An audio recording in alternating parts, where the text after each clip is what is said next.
Bayangkan you tengah sesak duit, you scroll FB, scroll TikTok, tiba-tiba dapat iklan. Personal loan yang mudah lulus. Siap letak logo bank, siap letak name card. You pun terus tekan link Google Form dia, you pergi isi details you ataupun you tekan link WhatsApp dia sebab you fikir benda ni okay je, try je kan. And then dia reply you punya message tu, dia acah-acah professional lah. Dia minta you punya IC, dia minta you punya gaji, dia minta dia punya penyata bank. Dia buat macam proses bank yang betul, you pun dah rasa lah lebih confident. Lepas tu boom, terus dapat message SMS daripada 63001. Your loan has been approved. Dia letak semua kod-kod semua tu nampak legit lah kan. Dekat sini lah titik di mana sama ada you boleh back off ataupun you akan terus kena tipu. Lepas tu dia pun sebut lah, cik, nak release duit ni kena bayar stamp duty dulu. At this point patutnya kalau korang ada fikir logik akal, korang dah stop. Korang yang tak ada duit, lepas tu korang pergi apply personal loan untuk dapatkan duit. Tapi bank tu pula kata, you kena bayar dia dulu. Kalau betul lah ada pembayaran stamp duty, potong je lah daripada loan amount tu. And benda yang paling pelik ya, nombor satu, amount dia bukannya 1%. Most of you guys tak tahulah, stamp duty selalunya 1% daripada loan amount ataupun agreement amount. Dan nombor dua pula, duit yang you kena transfer ni bukan transfer kepada account bank. You kena transfer ke account personal. Lepas tu dia akan bagi ayat-ayat macam ni .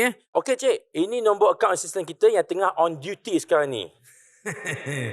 Siap letak arahan macam letak nama penuh dekat reference, letak IC dekat ada payment details, lepas tu dia suruh you send the receipt kepada dia. Guys, I bagi tahu terus terang tak ada bank yang operate macam ni. Dan bila you dah bayar sekali untuk this stamp duty, benda ni tidak akan stop. Esok dia akan kata, abang kena bayar legal fee pula. Lepas tu dia akan kata, lepas ni abang kena bayar takaful pula. Dia akan keluar macam-macam lah. Mula-mula dia buat RM400. Oh, dia tahu awak ni tak bijak. Okay, lepas tu dia akan kata, okay, kena bayar RM800 untuk takaful pula. Sampailah you tenggelam. Then, bila you dah start rasa macam you nak stop, dia akan start good. Dia akan cakap, cik, loan dah approve. Dah nak disburse. Kalau cik tak continue, bank akan ambil tindakan undang-undang ke atas cik. Kami boleh saman cik.